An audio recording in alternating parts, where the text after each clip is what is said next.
अस्सलाम वालेकुम जी, खुशामदीद कहेंगे आप सबको एक और सुबह में। उम्मीद करते हैं आप लोगों का मंडे का दिन बहुत अच्छा गुजरेगा, क्योंकि आगे आने वाला पूरा वीकेंड इस पे इन्हिसार होता है कि मंडे का दिन जो है वो कैसा गुजरेगा। मेरे साथ मौजूद है हुमायूं ज़ेबावासी, मेरे साथ मौजूद है Halima Zulfiqar and very warm welcome to everybody. तकरीबन इस्लामाबाद में रिमझिम का मौसम नहीं बल्कि लाहौर और कराची में भी बारिश हुई है and people are very excited and happy. And today अगर आप मेरे कपड़ों को देख रहे हैं आपको लग रहा है बहुत डिफरेंट है। Thank you very much Lama for sending me this clothes. बहुत अच्छे बाय लामा। और ये थ्रू आउट मैंने लामा पहना हुआ, यहाँ तक कि जूते भी जो है वो इट्स फ्रॉम लामा। अच्छा, लामा जो है ना बहुत डिफरेंट किस्म की क्लोथिंग के लिए वो मशहूर है। अच्छा, इससे पहले कि हम लोग टॉपिक पे चले मुझे लामा वाले कहते जब मैंने वो this shoes and this everything, तो वहाँ पर बड़ी प्यारी सी उनकी मैनेजर है, she is heading the sales, कोई और पोजीशन भी उसकी। सो मुझे कहती है सर आप तो लामा के मॉडल हैं। नहीं, नो डाउट हुमायूं का वैसे भी अटायर कुछ इस किस्म का है, हाइट वाइज और ये सारी चीजें हुमायूं मॉडलिंग बड़ी अच्छी कर सकते हैं। अच्छा, इससे पहले कि हम लोग जो है वो टॉपिक की तरफ चले जाएं और भूल जाएं खबर आप लोगों के साथ शेयर करना, कुछ दिन पहले हमारे पास आईटी की एक टीम आई थी Islamabad space and technology university की, जो कि गूगल ने उनको टॉप 10 में सिलेक्ट किया था। तकरीबन 220 यूनिवर्सिटीज़ में से टॉप 10 में वो सिलेक्ट हुए थे और वो बड़े एंथुसियास्टिक थे कि हम लोग जो है वो जीत जाएंगे। और आज मैं सुबह जब आ रही थी तो मैंने रेडियो पे खबर सुनी कि हमारी जो पाकिस्तान की टीम है वो जीत गई है। माशाल्लाह, आप सबको बहुत ज्यादा मुबारक हो। This is the first time और हमें लग रहा है वो दोबारा वापस आएंगे इंशाल्लाह। हमने उनको कहा था कि जब आप जीतेंगे तो दोबारा से आएंगे। ये फर्स्ट टाइम है कि पाकिस्तान ने आईटी सॉल्यूशंस में गूगल का ये जो है नाम कर लिया।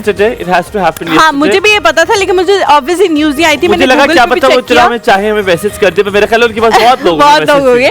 गूगल पे मैंने चेक किया कल रात को, तो गूगल पे यही आ रहा था कि अभी वो इवेंट जो है वो ऑन गोइंग है और उसके रिजल्ट्स जो हैं वो अभी तक नहीं आए। लेकिन आज सुबह जब मैं आ रही होती हूँ तो मैं ज्यादातर रेडियो ही सुन रही होती हूँ, क्योंकि उस पर आपको थोड़ी बहुत खबरें भी मिल जाती हैं, सब कुछ मिल जाता है। तो उस पर जो है वो शेयर किया जा रहा था कि जी पाकिस्तान जो है वो पहली दफा जीता है और बड़ी खुशी की। Congratulations to all the team and to all this. Ahmed था, अब्दुल्ला था, हंजिला था, खलील था, तो सबको बहुत मुबारक हो। और इनकी जो फैमिलीज हैं उनको सबसे ज्यादा जो है वो मुबारक हो, क्योंकि उन्होंने एक बहुत ज्यादा ज़ाहिर दुआएं भी की होंगी, मेहनत भी की होगी। Pakistan as well. जब वापस आएंगे तो हम उनको जरूर बुलाएंगे। अभी हम सलाम अलैकुम करते हैं हमारी प्यारी सुज़ैन अब्बास। सलाम अलैकुम। वालेकुम सलाम जी, क्या हाल है आप दोनों का?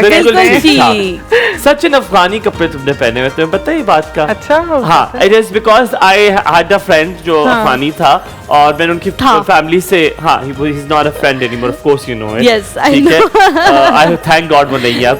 हर जानने वाला वैसे भी दोस्त नहीं होता, आपके हर कोई जानने वाला दोस्त बन जाता है। फैमिली था यार। नहीं, लेकिन हुमायूं को ना मैंने पिछले दिनों ये कहा है कि इसको ना जरा थोड़ा सा दूर करने की जरूरत है लोगों को, क्योंकि वो सारी इसकी एनर्जी जो है ना वेस्ट कर रहे हैं। तो मैंने कर दिया। अच्छा, बाय द वे तुम अच्छी लग रही हो और आज का टॉपिक भी जल्दी से हम कर देते हैं। आप किस बहन भाई से अटैच्ड है ज्यादा? एक एक जुमला बोलना है कि हमें वक्त कम है। किस बहन भाई से अटैच्ड और क्यों? मैं बाद में बताऊंगी। इसका तो बहन भाई एक है, ये कितना सिंपल है, ये निकल गया है। मेरे बड़े भाई से, सबसे बड़ा जो मेरा भाई है। क्या नाम है? बाबर।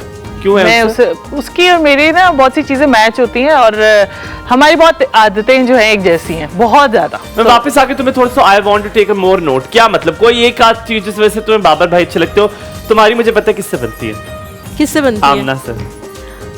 नहीं भाई, अगर तुम ना कर दो कि नहीं, मुझे लगता है डिफरेंट चीजों में मेरी डिफरेंट नहीं, ये नहीं हो सकता। आप एक बताओ। आमना से डिफरेंट में बनती है, आयशा से, मैं ये बात मोहम्मद से सबसे ज्यादा बनती है। हाँ, मैं भी ये कहने लगी थी, मोहम्मद से सबसे बनती है। इसलिए मुझे ये लगता है, I just don't know, because वो बहुत ज्यादा ओपन है टू आइडियाज, टू अंडरस्टैंडिंग। अगर यस, अगर उसका और मेरा पॉइंट ऑफ व्यू नहीं मिल रहा तो we are okay with it. हाँ, वो इस तरह का है। वरना मेरी बहन तो कहती है आ मैं तुझे कुछ चढ़ा, मैं तेज जिन कड्डा, तो वो इस वजह से मोहम्मद सबसे। अच्छा, मैं क्योंकि मैं I'll tell my mother because I don't have sibling, मेरे बहन भाई नहीं है, तो इस वजह से मुझे I don't have an idea about it. So मैं अपनी अम्मा को बताता हूँ। मेरी अम्मा की सबसे ज़्यादा बनती थी बड़ी से बड़ी वाली बहन से, शीनो खाला से। अच्छा। ठीक है, बहुत ज्यादा बनती थी और मेरी अम्मा की आदत थी इस वजह से वो जब वो किसी जगह गुजरती थी, मॉल में भी जाती थी ना, वो कहती थी शक्लें दोनों एक है, एक लंबी एक छोटी। तो शीनो खाला वाज छोटी एंड अम्मा वाज लंबी। पर मैं आपको वापस आके बताऊंगा दोनों में कॉमन क्या, क्योंकि हमें ब्रेक के लिए कहा गया, उन्होंने कहा था फौरन से ब्रेक लेनी। क्या बना रही हो आज? नहीं वापस आके ब्रेक मिल जाएगा हमारे साथ।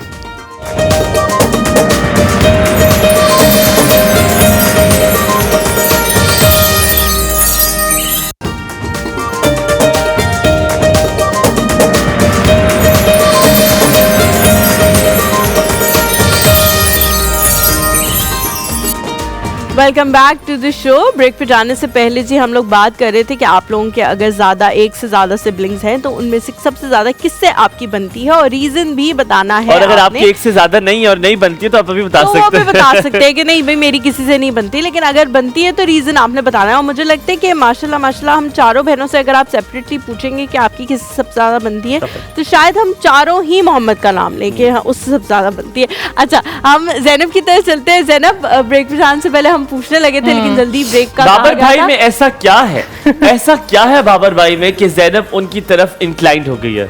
अच्छा, बाबर भाई का एक ये चीज़ है, वैसे तो वो मुझसे बड़े हैं तो मेरी उसकी आदतें मेरे अंदर आई होंगी। और क्योंकि हमारे घर में ये बात बोली जाती है कि अगर ये बात यहाँ पे ये कर रही है ना और अगर बाबर से हम पूछें वो यहाँ पे सामने नहीं होगा तो वो भी यही बात करेगा।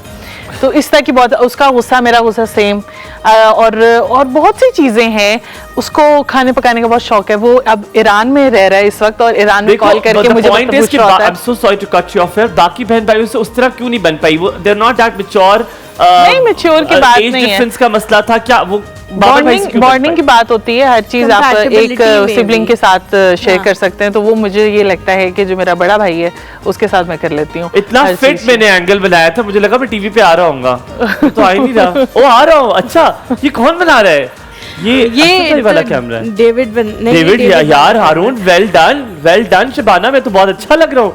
हालांकि हारून से मुझे ऐसी उम्मीद था। अच्छा ज़ैनब, क्या बना रही हो आज? चिकन वाइट कढ़ाई बन रही है। चिकन वाइट ये डिसाइड हो गया? हाँ, हो ही गया। मुझे ये लगता है कोरमा और वाइट कढ़ाई के दरमियान में वाइट कढ़ाई की अब आखिर में बताऊंगी मैं कि मैं कोरमा बनाऊंगी या चिकन वाइट कढ़ाई। Halima, what about you? क्या तुम्हारी मोहम्मद के से क्यों बनती है? क्योंकि आदतें बहुत मैच करती है ऊपर। नहीं, आदतें बिल्कुल भी मैच नहीं करती हैं हमारी, लेकिन मुझे ये लगता है कि वो बहुत ज़्यादा ओपन होता है हर चीज़ में। आप उसे अपनी आराम से अगर आप उसके साथ बदतमीज़ी करोगे तो वो आपके साथ 1000 गुना ज़्यादा बदतमीज़ी करेगा, उसके अंदर एबिलिटी है। लेकिन अगर आप प्यार से आराम से कोई भी बात उसे कहोगे कि नहीं मुझे ये लगता है कि चूचू जो अगर आप उससे बदतमीजी करो तो 1000 नहीं डिफरेंट वो ज्यादा करता है। हाँ, बहुत ज्यादा। लेकिन मतलब ही इज लाइक दैट कि अगर आप उसे आराम से कहोगे चूचू आपकी राय डिफरेंट है, मेरी ये मैं ये सोचूं तो वो कहेगा हाँ ठीक है तुम्हारी भी सही है ये वो। अच्छा, मैं अगर अल्लाह अम्मा को जन्नतुल फिरदौस में जगह दे तो शीनो खाला से अम्मा किस लिए बनती थी? शीनो खाला was very subtle, very mature और वो लिटरली आधी रोटी में भी ना अपने बच्चों का गुजारा करने वाला इंसान था। मैं अभी तक याद है, that's something we proud of. हालांकि मेरा ननिहाल इज माशाल्लाह वेरी वेल ऑफ, लेकिन मेरी खाला जिधर गई थी तो मेरे जो खालू थे वो वाबडा में थे, ठीक है। लेकिन अब एक स्मॉल अर्निंग थी तो उन्होंने पहले घर बनाया और वो घर बहुत अरसा से प्लस्तर पे रहा, ठीक है। उनके पास पैसे नहीं थे था उसको मुकम्मल करने, फिनिशिंग करने के लिए नहीं थे। तो उन्होंने कभी किसी से नहीं कहा, हालांकि my mother was very well of और सब वेल ऑफ थे, उन्होंने कभी किसी से नहीं कहा उधार दे दो तो उन्होंने कहा नहीं, मेरे पास जब अपने पैसे आएंगे मैं कर दूंगी। और लिटरली उन्होंने एक एक कमरा करके किया। And now his son is building a house in Murree. So of course वो कहते हैं ना आप अच्छा काम करो, फल का जो है वो परेशानी ना लो। हम आपकी मुलाकात करवाते हैं जनाब हमारे मेहमान से। हमारे मेहमान यहाँ पर मौजूद है जिनसे आप मुलाकात करवाएंगे। अक्सर हम सर्जन है जी, और अक्सर हमने आपको बहुत सारे ऐसे लोगों से मुलाकात करवाई है जो कि डॉक्टर खाली एस्थेटिशियन नहीं होते बल्कि प्लास्टिक सर्जन भी होते हैं। जैसे पहले कुछ अर्सा पहले आपकी मुलाकात हमने प्लास्टिक सर्जन से करवाई थी। And today we have somebody. जब मैं रास्ते में आ रहा था तो मैंने उनको देखा तो मैं बड़ा हैरान हुआ कि यार ये, मैंने कहा आप या तो फेक डॉक्टर हैं या तो आप इसे कहते, वो हंसना शुरू हो गया। मैंने कहा इतना छोटा डॉक्टर कैसे हो सकता है? Ladies and gentleman, he does hair transplant, he is a hair transplant surgeon as well. और इनसे आज बहुत सारे एस्थेटिशियन भी है और बहुत सारी बातें बातें इनसे करेंगे। अपने करियर का शुरुआत की थी 2020 में। हमारे साथ मौजूद है doctor Ahmed Ali. A very warm welcome to him on एक और सुबह। अस्सलाम वालेकुम, क्या हाल चाल है? I'm good. मैं तो How are कहता you? अगर आप डिग्री भी ले आते तो साथ एक तसल्ली कर लेते। कैसे Ahmad? So good to see you, please have a seat. Thank you so much doctor साहब for coming, please have a seat. Thank you so doctor much. Ahmad, मैंने तो सबसे पहले आपसे पूछा, या तो आपने खुद को बहुत सर्जरियां की हुई हैं या तो आपने डिग्री पूरी की है कि नहीं की? नहीं, I am a board certified plastic surgeon, FCPS complete. माशाल्लाह, That's very nice. तो ये FCPS जीन्स का कमाल है या ये वाकई कोई सर्जरियां करके कोई डेंटिंग में की है? शायद जीन्स है, और या तो अर्ली सब कुछ कंप्लीट कर लिया, MBBS, उसके बाद तो training परेशानियां and शुरू सब में कुछ। ले ली। हाँ, शायद बहुत अर्ली सब कुछ अच्छा, आपने one go में कर FCPS लिया। किया हुआ है जो कि बहुत कम लोग करते हैं। Yes. मैंने देखा है जी। कि अब पाकिस्तान में लोग MBBS करके तो MCPS MCPS कर लेते हैं। आसान होता है तो लोग वही कर लेते हैं। और जी, वो जी।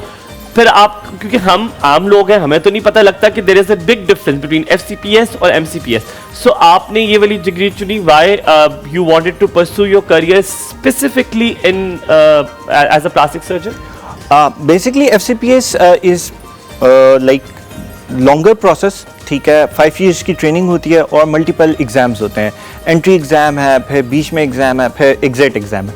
MCPS is just 3 years program और उसका सिर्फ एग्जिट एग्जाम है, फाइनल एग्जाम है। Alright. तो इस वजह से अच्छा, वापस आएंगे। हलीमा की बालों का इशू है, मेरे तो अल्हम्दुलिल्लाह बिल्कुल ठीक ठाक बाल है। हम उसके बारे में बात करेंगे कि वो hair transplant surgeon is well. आपसे बहुत सारी बातें पूछेंगे, कौन कौन सी चीजें सेफ है कराने के लिए, एस्थेटिकली स्किन के लिए क्या क्या होना चाहिए। आप लोगों ने कहा कि डॉक्टर क्यों नहीं बुलाते, देखें है यू गो। हम यहाँ पे थोड़ा सा ब्रेक लेते हैं, ब्रेक के बाद वापस हाजिर होंगे। आपने कहीं नहीं जाना, देखते रहना। एक और सब आपका दिन बहुत अच्छा गुजरे।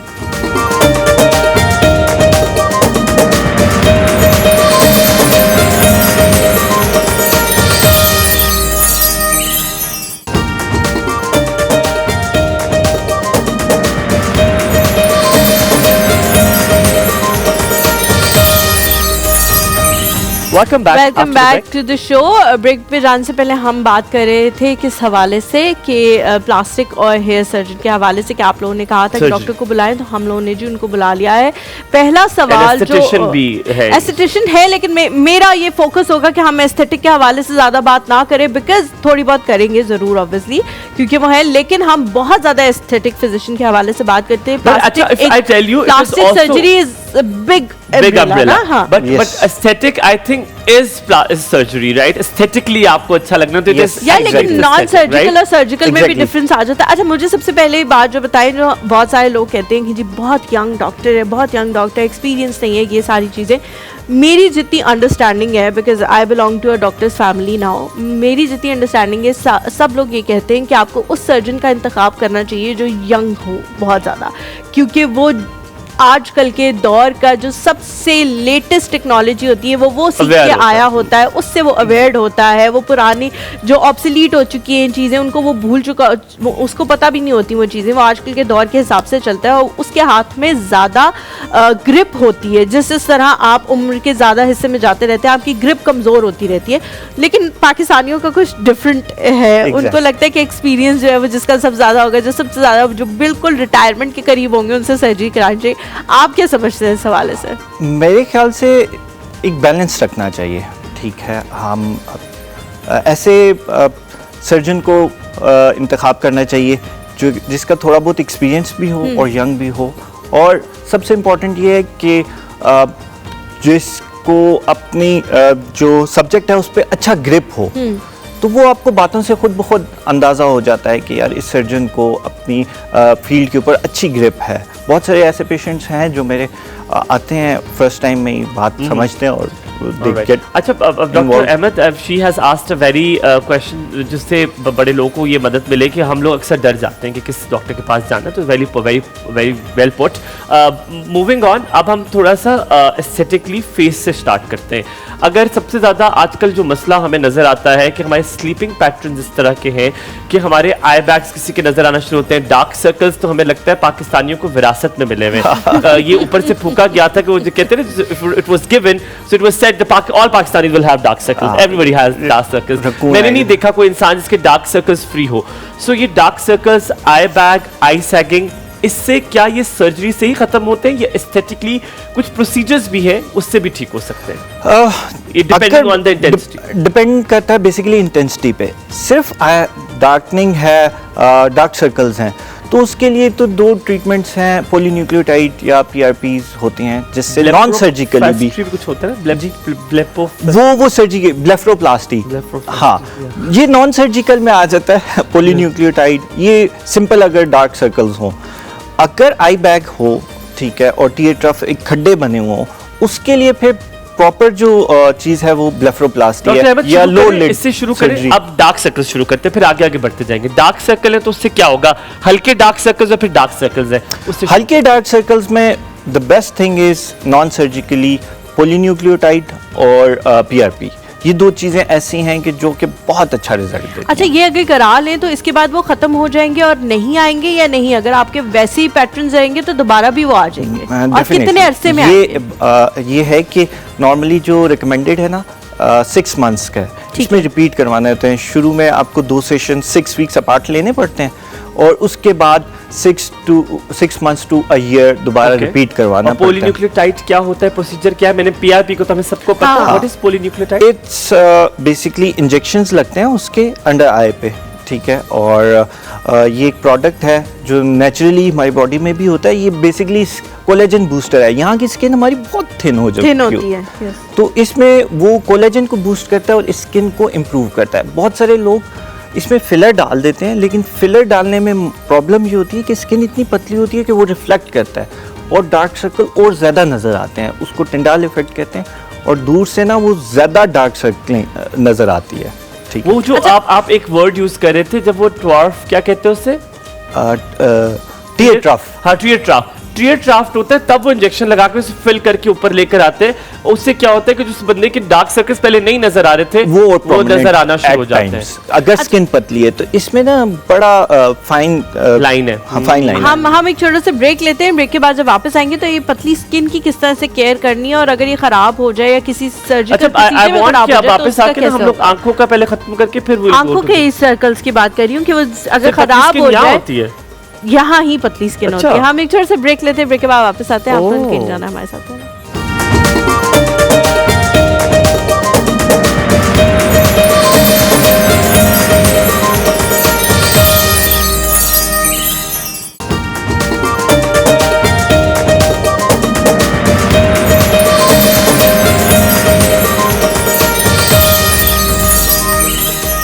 Welcome back to the show.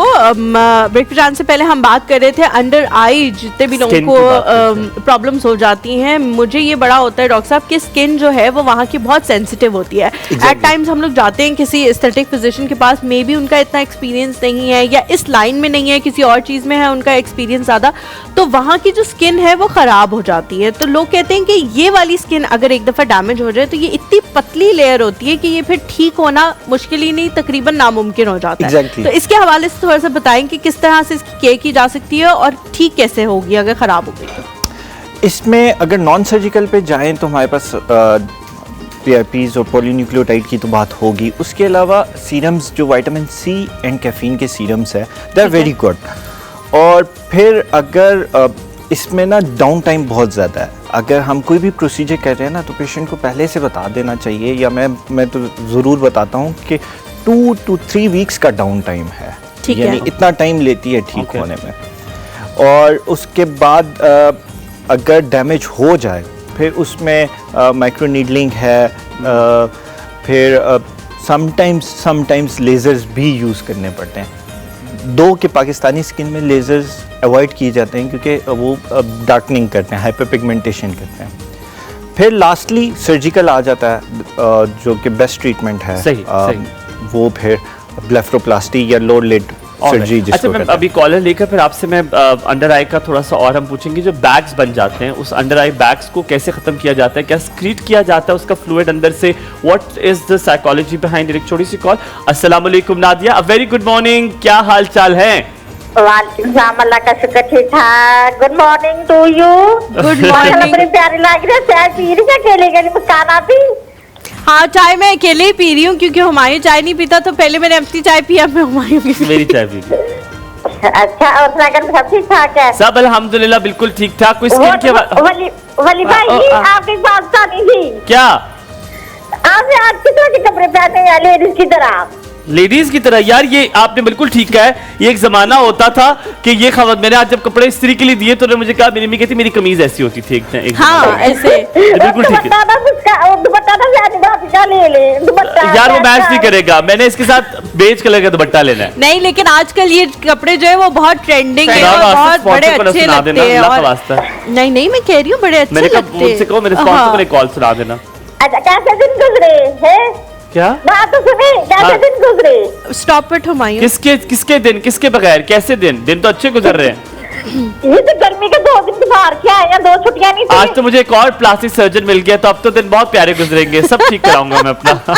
कुछ ना छोड़ूंगा। ना भाई ने मेरी बात नहीं करवाई 2 दिन से, आपको पता है, उन्होंने बताया नहीं आपको, मैंने 2 दफा कॉल की है। ओहो, कोई बात नहीं। अच्छा बताओ, किस बहन भाई से ज्यादा बनती है आपकी? आपसे। मेरे से? क्यों? मेरे में ऐसी क्या अच्छी बात है? मेरी क्या अच्छी बात है? पता क्या वली भाई, मैंने अपने भाई को काम कहा ना, तो किसी ने मुझे कहा कि वली भाई कहते तो उसको भी काम कहा करो। सही बात है, मैं कहती हूँ ना, आप मेरे भाइयों से बात कर रहे हैं तो फिर कहो ना, काम कहो, काम बताओ जल्दी से। इंशाल्लाह ताला अगली बार कॉल करना, काम बताना, अपना बहुत ख्याल रखना। हाँ सुनो, शेर सुना दो। तैयार बैठना अपने शेर के लिए, आने वाला है, छुटने वाला है। सुनाओ। मेरे दिल का दर्द किसने देखा है? किसने देखा है? मेरे दिल का दर्द किसने देखा है? हमें तो तरफ से सिर्फ रब ने देखा है। हम तन्हाई में बैठकर रोते हैं, लोगों ने तो बस हमें अक्सर हंसते देखा है। ये है क्यों आखिर में? है क्यों नहीं है? शेर ठीक था, शेर ठीक था, लेकिन आखिर में है। लेकिन अगर हुमायूं सुनाता तो फिर मजा आ जाता। क्या बात है, मजा आ गया। Love you. हम अगली कॉलर लेते हैं, हमारे साथ मौजूद है जी। कौन? डेरा इस्माइल खान से कॉल है। कौन है जी? रुबीना जी। अस्सलाम वालेकुम Rubina ji. Very good morning to you. अस्सलाम वालेकुम प्यारे मेहमान। प्यारी रुबीना जी, कैसी हैं आप? शुक्रिया, ठीक ठाक, अल्लाह का शुक्र है। बहुत दिनों बाद आपसे मुलाकात हुई है। हाय हाय, मैं कहता हूँ मजा नहीं आ गया ठा करके?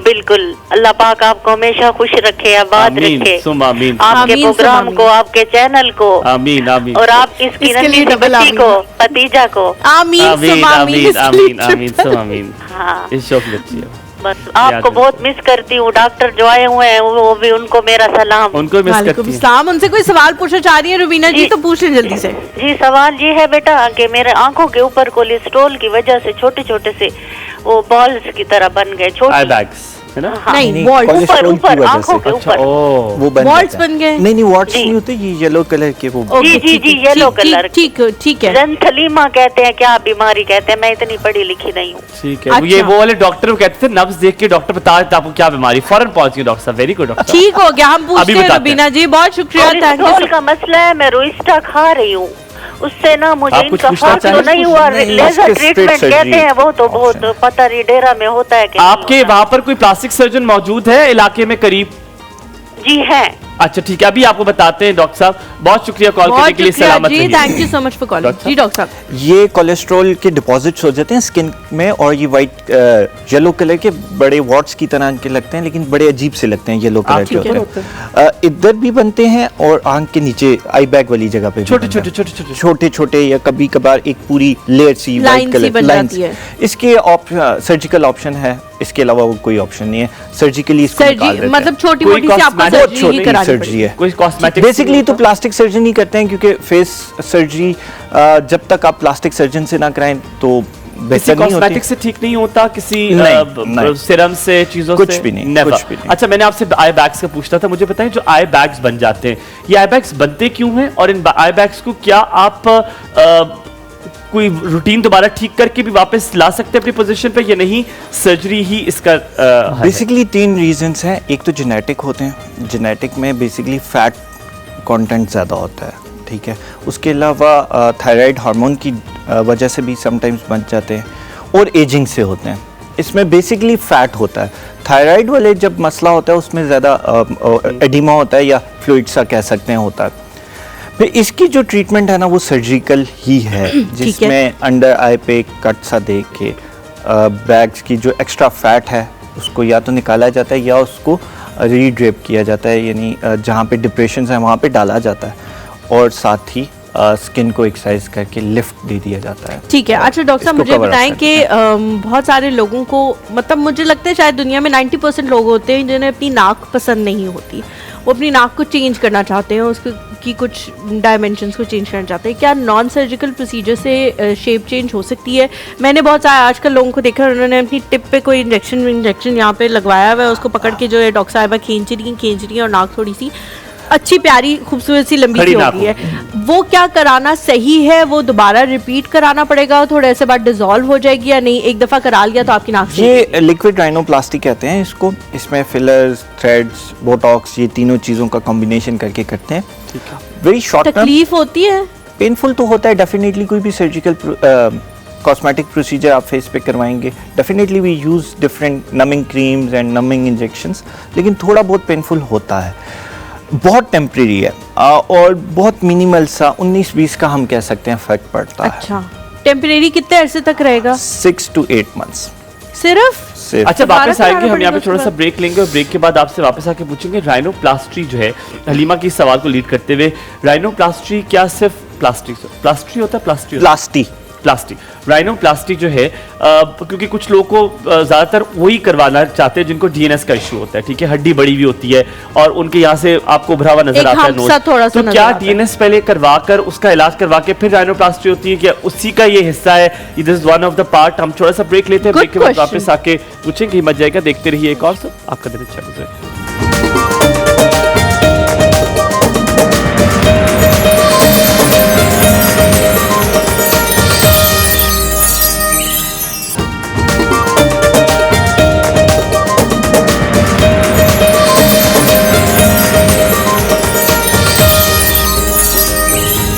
Welcome back to the show. Break जाने से पहले हुमायूं ने एक बड़ा ज़बरदस्त किस्म का सवाल पूछा था राइनोप्लास्टी के हवाले से, तो हुमायूं आप उसे ही कंटिन्यू करें और डॉक्टर साहब से उसका जवाब दें। अच्छा, I wanted to ask you about rhinoplasty. होता ये है कि जिनको डीएनएस होता है, जिनकी हड्डी बड़ी हुई होती है नाक की, वो ही राइनोप्लास्टी की तरफ, नाक थोड़ी टेढ़ी होती है हड्डी की वजह से, तो क्या पहले आपको अपनी हड्डी का इलाज करवा कर फिर राइनोप्लास्टी की तरफ जाना चाहिए, उसी का एक हिस्सा है? नहीं, ये पार्ट है, राइनोप्लास्टी का पार्ट है। राइनोप्लास्टी बेसिकली, इसको पूरा नाम अगर देखा जाए तो सेप्टोराइनोप्लास्टी, यानी ये जो डीएनएस है, टेढ़ा सेप्टम है, नाक की हड्डी टेढ़ी है, इसको भी सीधा किया जाता है, एक्स्ट्रा हड्डी भी निकाली जाती है, तो ये राइनोप्लास्टी का ही पार्ट है। तो राइनोप्लास्टी में ही डीएनएस का भी इलाज हो जाता है। एग्जैक्टली, बिल्कुल, तो बिल्कुल। क्या उससे सांस का भी जो मसला है वो भी ठीक हो जाता है?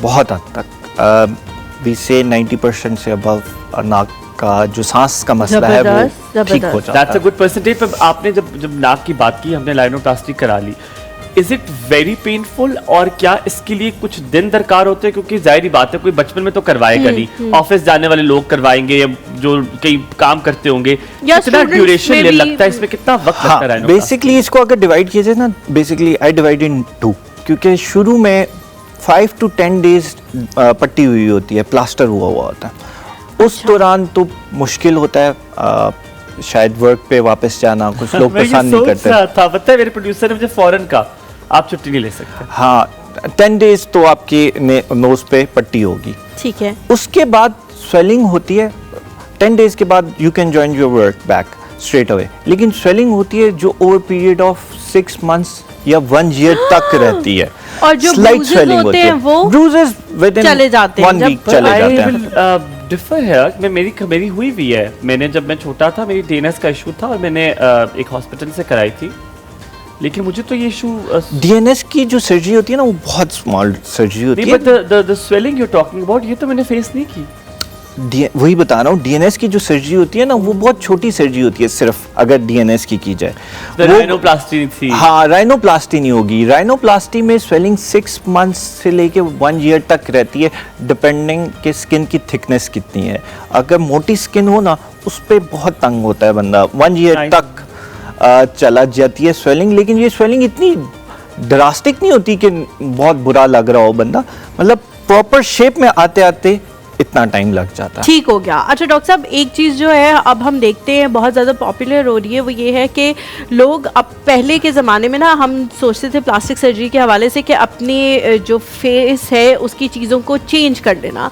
अब लोग उसको चेंज नहीं करते, एनहांसमेंट की तरफ चल जाते हैं। वही नाक है उसको थोड़ा सा बेहतर कर लेंगे, वही आंखें उनको बेहतर कर लेंगे, वही डिम्पल्स हैं जिनको बेहतर कर लेंगे, वही जॉ लाइन है जिससे बेहतर कर लेंगे। और ऐसे बहुत सारे हमने एक्टर एक्ट्रेसेस देखे हैं जो ये करके बड़े अच्छे लगते हैं।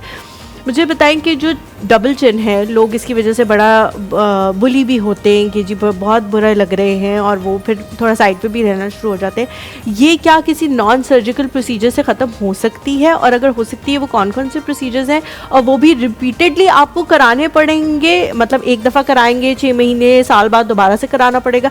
इसके लिए कौन सा प्रोसीजर जो है वो सबसे ज़्यादा रिकमेंडेड है? डबल चिन का अगर बहुत छोटी डबल चिन है, हम अगर इसी का डबल चिन्नी हो छोटी सी तो उसमें तो non surgical fat dissolving injections आते हैं। अगर जेनेटिक है तब भी हो जाएगी फैट डिसॉल्व हो जाएगी फॉट, लेकिन वो छोटी हो उसके लिए फैट डिसॉल्विंग इंजेक्शंस हैं जो कि 2 से 3 सेशंस करते हैं, लेकिन परमानेंटली चली जाती है। ठीक है।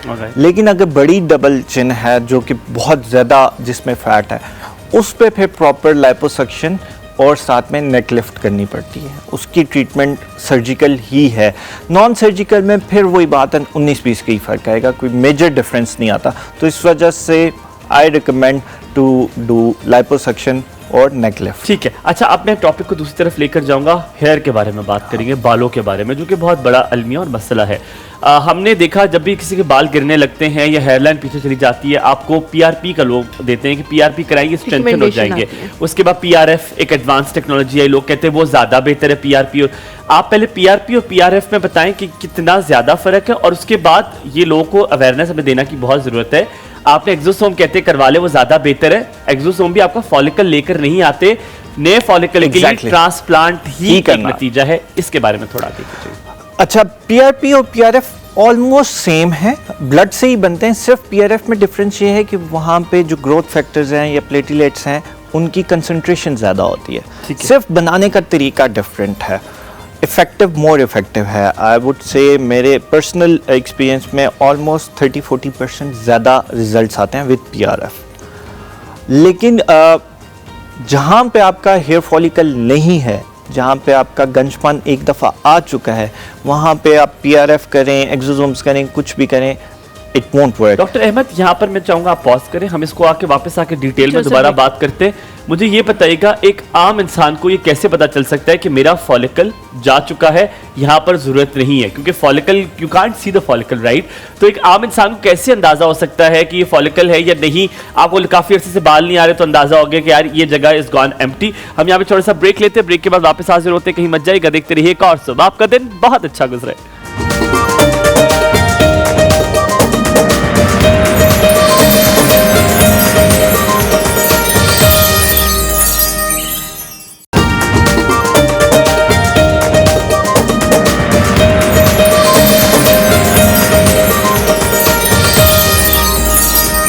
Welcome back after break. आप देख रहे हैं एक और सुबह, और आपसे हमने पूछा था हेयर ट्रांसप्लांट के हवाले से आ रहा था, फॉलिकल अगर नहीं है तो एक आम इंसान को कैसे पता चलता है कि यहाँ पे फॉलिकल नहीं है, यहाँ पे एक्सोसोम भी काम नहीं करेंगे, यहाँ पर हेयर ट्रांसप्लांट ही जरूरी है?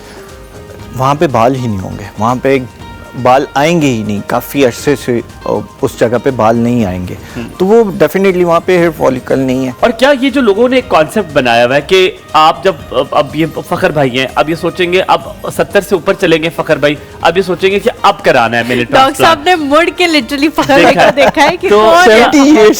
हाँ, ये 70 साल के बेचारे खड़े नहीं हो सकते, इनके रॉड डिले में नीचे ये टांगे नीचे अपनी।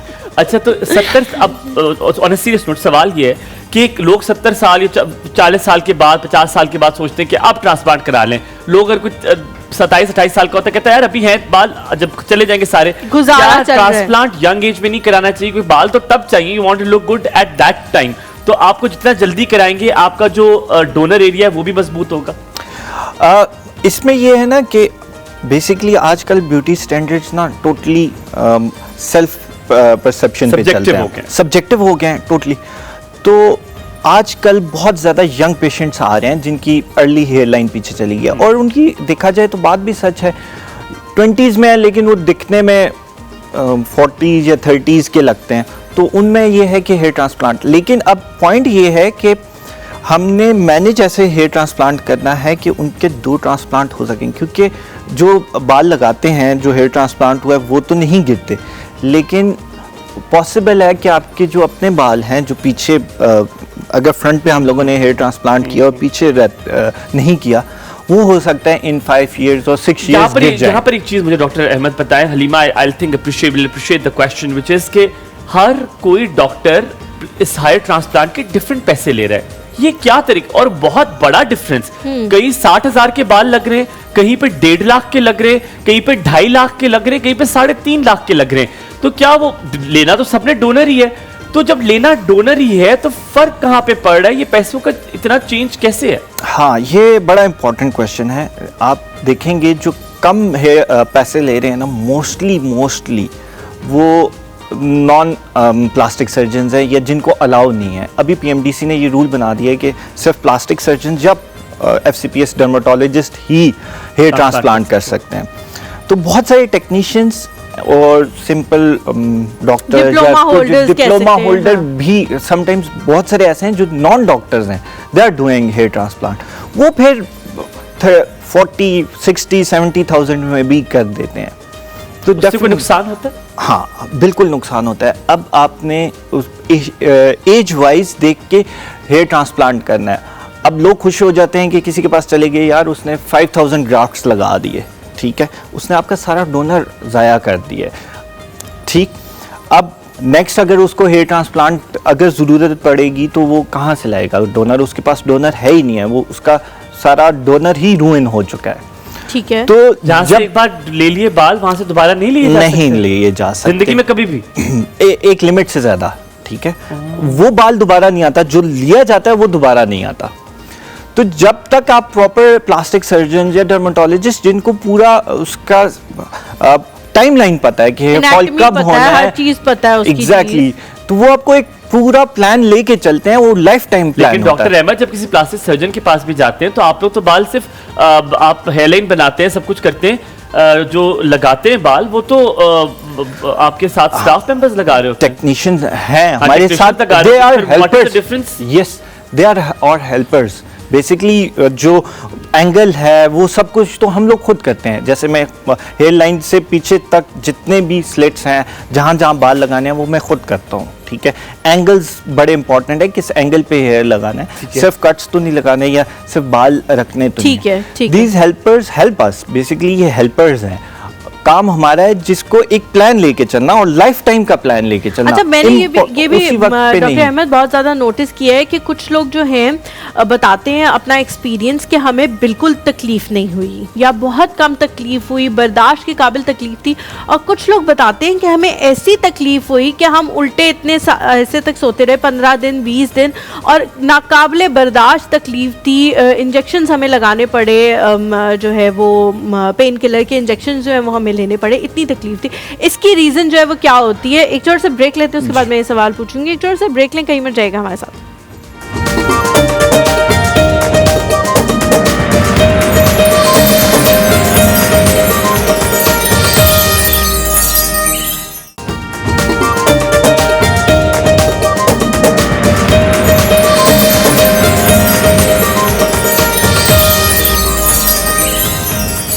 Welcome back to the show. Break पर जाने से पहले मैंने सवाल पूछा था कि डिफरेंट लोगों के डिफरेंट एक्सपीरियंस होते हैं हेयर ट्रांसप्लांट के हवाले से। कुछ लोग कहते हैं कि बहुत मिनिमल जो है हमें दर्द हुआ है, कुछ लोग कहते हैं बिल्कुल बर्दाश्त से बाहर, और किसी को हम कभी रिकमेंड नहीं करेंगे। ठीक है, बाल जाते हैं तो जाते नहीं, लेकिन ये दर्द जो है वो बर्दाश्त करने की कोई आपको ज़रूरत नहीं है। इसकी रीज़न क्या है? क्या किसी अच्छे बंदे से और किसी टेक्नीशियन से कराने का बेसिक यही फ़र्क आपको नज़र आता है? 2 रीजंस हैं। एक तो ये है कि कुछ लोगों की टॉलरेंस पेन से के बहुत बुरी होती है, बहुत ज्यादा बुरी। नहीं, ये आप रहने दें, मैंने बुरे पेन टॉलरेंस वाले लोगों को भी दों की तारीफ तभी दो वो बताया ना। एक तो पेन टॉलरेंस है, दूसरा टेक्निक भी बहुत मैटर करती है। अगर FUE की जाए तो उस पे कम पेन होता है, FUT किया जाए और खुदा ना खास्ता अगर बहुत ज़्यादा हेयर लगा के डैमेज कर दिया स्किन को, तो उसमें फिर बहुत अच्छा, क्योंकि मेरे जो सबसे छोटे वाले मामू थे, जिनका मैं अक्सर जिक्र भी करती हूँ कि अब वो हयात नहीं है, उन्होंने कराया था हेयर ट्रांसप्लांट जब बहुत शुरू हुआ था। और उनको बहुत तकलीफ, बेचारे गुजरे थे बहुत ज़्यादा तकलीफ से। तो उन्होंने फिर बाद में यही कहा कि यार मैं अब सोचता हूँ कि शायद ना ही कराता, और सही तरह आए भी नहीं थे क्योंकि डोनर एरिया ही उनका इतना बेचारों का वीक था, हाँ स्ट्रॉन्ग नहीं था, कि उन्होंने कहा कि फिर ना ही कराता मैं तो ठीक।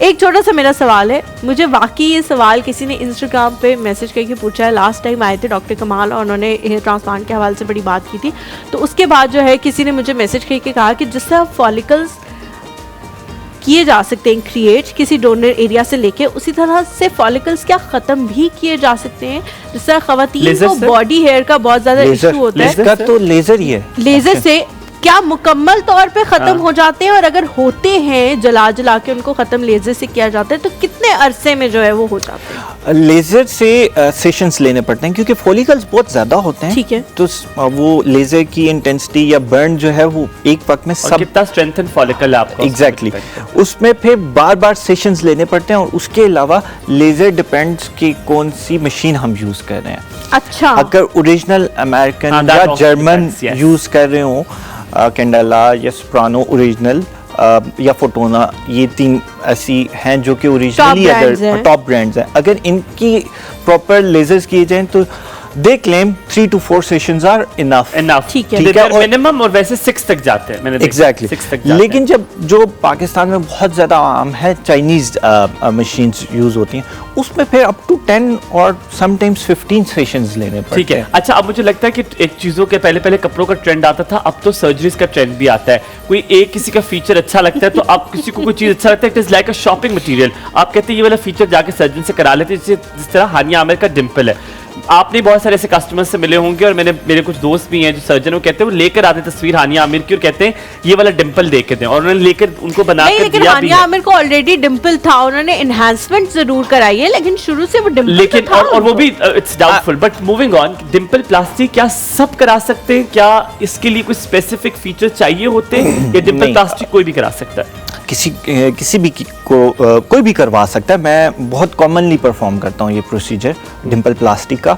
और कॉस्ट क्या होती है, तकरीबन कितने का होता है ये डिपेंड करता है, 50,000 से स्टार्ट होता है, 50,000 से।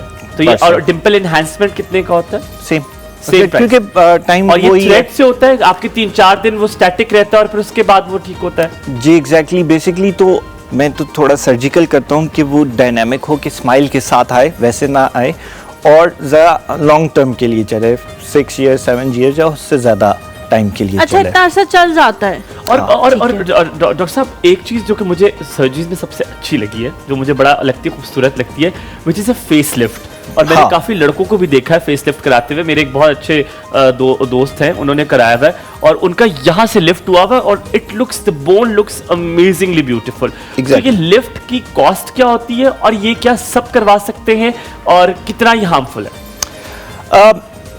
अगेन फेस लिफ्ट जो है ना, it's a very good tool for a plastic surgeon, लेकिन इसमें इंडिकेशंस देखी जाती हैं। फॉर एग्जांपल, कोई बहुत ही यंग है और उसकी बहुत मिनिमल सी लिफ्ट है, तो उस पर फिर डिफरेंट मेथड्स हैं फेस लिफ्ट के। पोनी टेल लिफ्ट है, मिनी फेस लिफ्ट है, वो पर्टिकुलर टू पेशेंट अगर चूज किया जाए ना तो बहुत अच्छा होता है, और कोई भी करवा सकता है। इसके बाद देखिए, ये आप होल्ड योर थॉट, जैसे ब्रेक लेते हैं। क्या फेस लिफ्ट जब होता है उसके बाद अगर कुछ अरसे बाद क्या लटक जाती है स्किन, वैसे ही वहां पर भी आ जाती है, उससे खराब हो जाती है? कि अक्सर लोग कहते हैं कि बहुत सारी सर्जरीज जो है उसका सबसे बड़ा नुकसान ये कि इट विल कम बैक, और आपके पास एक्सप्रेशन भी चले जाते हैं। तो क्या लिप्स प्लास्टी और ये जो फेस लिफ्ट है, इससे एक्सप्रेशन मुकम्मल तौर पर चले जाएंगे और लोग कहेंगे आप तो बिल्कुल मुजस्मा बन गए? छोटा सा ब्रेक, आपका दिन बहुत अच्छा गुजरे।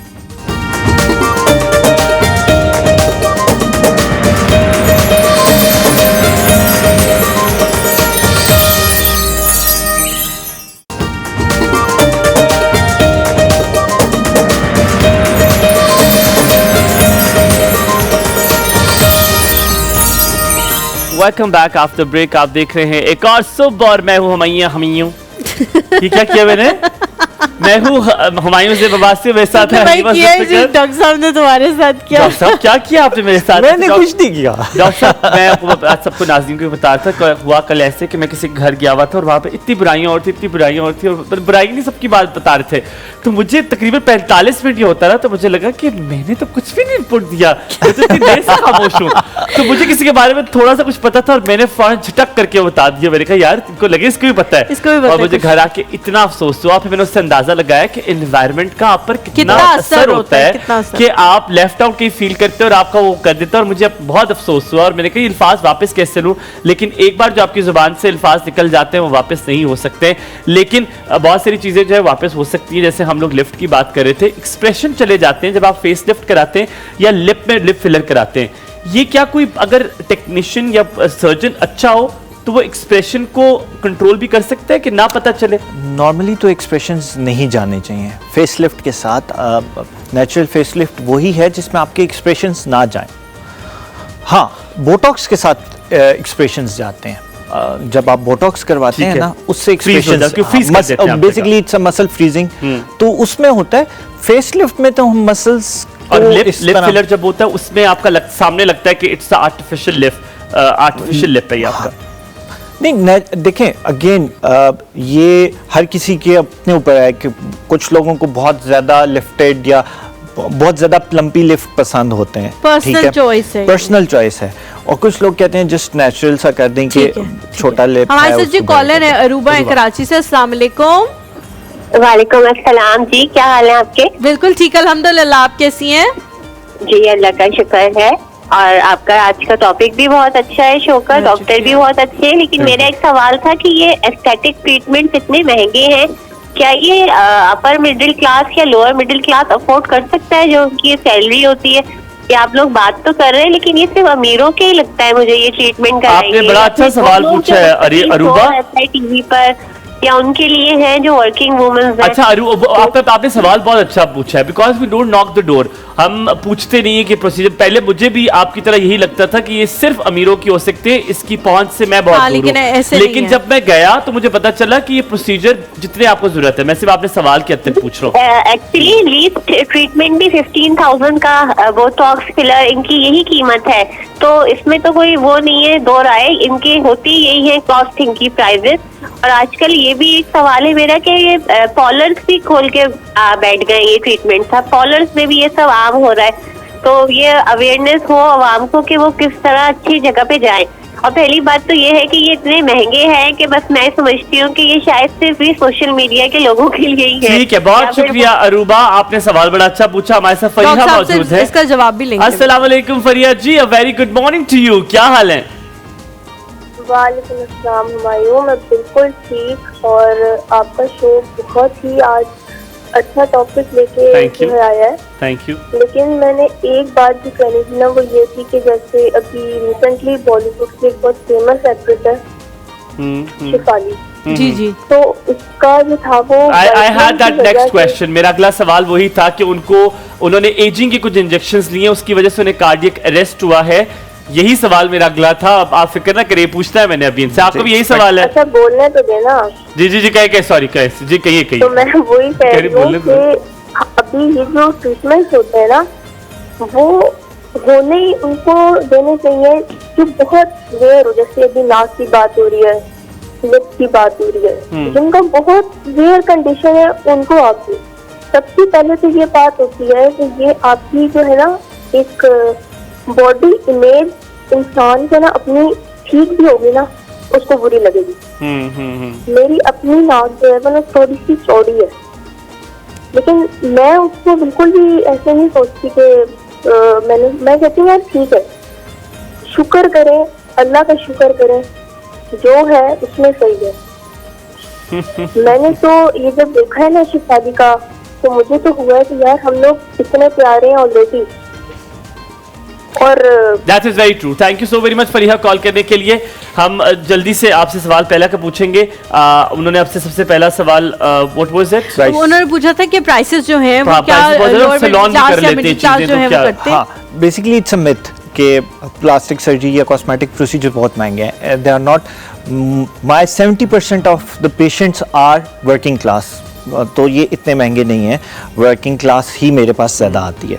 अच्छा डॉक्टर साहब, हम ये करते करते हम किचन की तरफ चलते हैं क्योंकि लास्ट हमारे पास और दूसरा सैलून में आपको लगता है कि आज साथ अच्छा, जी जी आप साथ आ जाए। और सैलून में जो है वो जो बेसिकली तो अब भी यही तो इम्पोर्टेंट है, हम भी यही कहते हैं कि जो प्रॉपर सर्जन या डर्मेटोलॉजिस्ट है उनके पास आप जाए, जिनको पीएमडीसी ने अलाउ किया हुआ है, surgery degree holder, FCPS, plastic और डर्मेटोलॉजिस्ट, ये जो भी है ठीक हो गया। और जल्दी से आपने जो कहा था कि अब ये प्रोसीजर में आपने शिफाली का सुना, यू आर वेरी राइट। आपने बल्कि अगर आपको अपनी नाक से प्रॉब्लम ना होता तो आप कभी ना कहती मेरी नाक चौड़ी है, तो मतलब आपको भी इशू था तभी आपने जी ज़ैनब जी आप मैं रेसिपी शेयर करती हूँ, आप लोग जो है वो कढ़ाई को ट्राई कर लें। यहाँ पे जो चिकन है मैंने विद बोन 1 किलो ले ली है और उसके अंदर जो है प्याज मैंने 2 अदर डाली है, या आप जो है इसको आधा किलो के हिसाब से स्लाइस किया हुआ आप वो डाल लें, ठीक है। और पानी हस्बे ज़रूरत, इसमें दही 1 कप जाएगा और इनको आपने चूल्हे पे चढ़ा देना है। लहसुन 1 खाने का चम्मच, सफ़ेद मिर्च, नमक 1 चाय का चम्मच, सफ़ेद मिर्च 1 चाय का चम्मच, काली मिर्च हस्बे जायका, जीरा 1 चाय का चम्मच, धनिया 1 चाय का चम्मच, तेल 1 कप, सब्ज़ मिर्च और सब्ज़ धनिया इसमें चाहिए। इसके प्रोसीजर में ये बता दूं कि मैंने पहले कोई ऑयल ऐड नहीं किया था पैन में। मैंने चिकन, प्याज, पानी, अदरक लहसुन का पेस्ट, इसको आपने ढाम के रख देना है 10 से 15 मिनट के लिए। उसके बाद जैसे ही आप पानी देखें कि वो ड्राई हो गया है और जो प्याज है वो नरम हो गया है तो आपने दही डाल देना है। तो ऑयल तब भी नहीं डालना, और जैसे ही दही का पानी कम हो जाए तब आपने मसाले डालने हैं और फिर ऑयल डालना है और इसको तेज आंच पे आपने बहुत अच्छे से भूनना है। और अगर आखिर में अगर आपके पास क्रीम हो तो आप तब ऐड कर लें, क्रीम ऐड कर लें, सब्ज़ धनिया और सब्ज़ मिर्च ऐड कर लें और फिर इसको अच्छे से भून के आप सर्व कर लें गरम गरम नानों के साथ। बेहतरीन हो गया। Thank you so much Zainab, ये झटपट जो रेसिपीज आप बताती हैं ज्यादातर उन लोगों के लिए हाँ बहुत जल्दी बनाते हैं, बहुत टाइम पे जो है ना ये चीजें तैयार हो जाती हैं। हम भी यही सोचते हैं कि अगर घर में फौरन से कोई मेहमान आ गया तो इस तरह की चीजें बोनलेस के लिए साथ तो अगर आप बनाएंगे, वैसे बेसिकली वाइट कढ़ाई बोनलेस ही के साथ बनती है तो उसमें तो आपको बहुत जल्दी बन जाएगा क्योंकि चिकन बहुत जल्दी बन जाता है। के साथ अच्छी लगती है मुझे, कुछ लोगों को होता है कि बोनलेस इसके साथ वाइट राइस यार thank you so very much, thank you, बहुत मजा आया। मेरे पास वक्त कम था, आपसे इंशाल्लाह दोबारा आप आएंगे तो आपसे बहुत सारे सवाल पूछेंगे, आप लोगों से मुलाकात होगी कल। अपना बहुत सारा ख्याल रखिएगा। डॉक्टर साहब को शुक्रिया अदा करते हुए आपसे चाहेंगे इजाजत। अल्लाह हाफिज।